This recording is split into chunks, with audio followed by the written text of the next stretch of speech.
ભંગની ફરિયાદ કરવામાં આવી છે। સરકારી કચેરીના પ્રચાર માટે ઉપયોગ થતો હોવાનો પણ દાવો છે।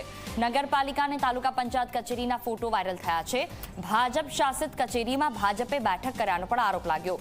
ફોટો વાયરલ થતા આચાર સંહિતા ભંગની પણ ફરિયાદ નોંધાઈ છે।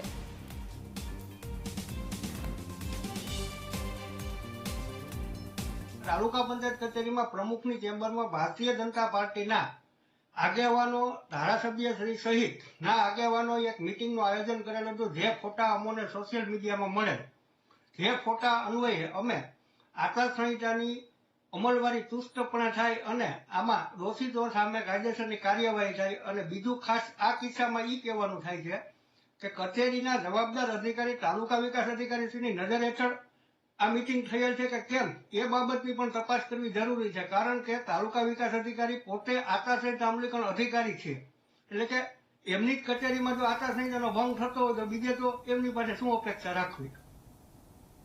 સૌરાષ્ટ્રમાં